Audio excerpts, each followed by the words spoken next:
So a few weeks ago, my good friend Andy Treble rang me up and said, "Oh Ben, do you want to do the Three Peaks Challenge?" And I was like, yeah, why not? The Three Peaks Challenge is where you have 24 hours to climb the highest mountain in Scotland, the highest mountain in Wales, and the highest mountain in England. This is what they look like. In Scotland, you've got Ben Nevis, 1,344 metres. In England, you've got Scafell Pike, just less than 1,000 metres. And Snowdon, which is 1,085 metres, and that's in Wales. So the first mountain that we did was Ben Nevis. This is me and my friend Andy on the way down from the summit of Ben Nevis.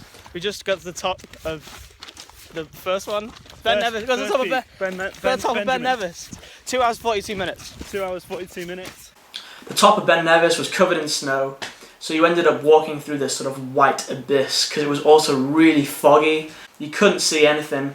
And actually, at the top of Ben Nevis, I was leading the second party. I almost fell off a cliff. There's a massive cliff at the top of Ben Nevis. And because I couldn't see in front of me, I was very close to just falling off a cliff. We did Ben Nevis in a really good time, 4.5 hours, and got back to the minibus and then started on our way to Scafell Pike. The journey from Ben Nevis to Scafell Pike took about 2 hours longer than we were expecting, which put us like way behind for the whole thing, and meant we had loads of work to do on getting up and down the mountains fast if we wanted to complete it in 24 hours.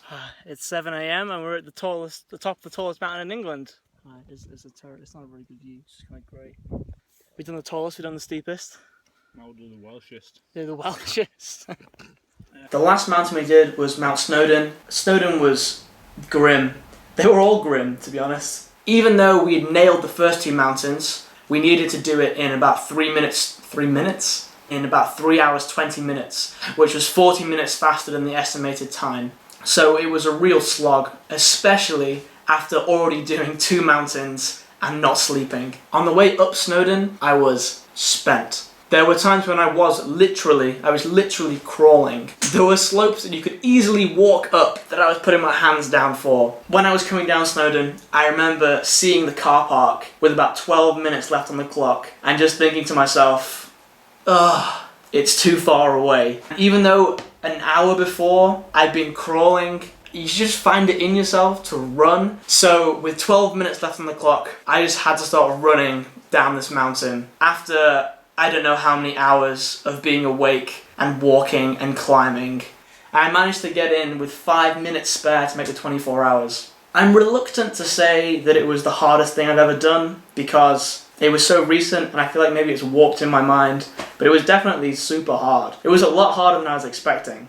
I was definitely stiff for a few days afterwards. It sounds really cliched, but it really was a mental thing. The way down, so much easier than the way up. And not just because it was downhill, but because it was sort of, I've done it. I think one of the things that made it so great was just working together with the other people, sharing deep heat in the minibus, walking together, a lot of the time in silence, but it was kind of like, you know, team. If you want to do the Three Peaks Challenge, there's more info at threepeakschallenge.uk. I'll put a link in the description. It's a really good way to raise money for charities and things like that. It's also just great fun to do for whatever reason. If you want to subscribe to this channel, you can do. I'm going to be doing a video every week this summer, and there's also links in the description to my Facebook and Twitter and that sort of stuff. And I'll leave you with this quote from Toby Ziegler. "Defeats are softened and victories are sweeter when we do them together." So have a good one. I'll see you next week.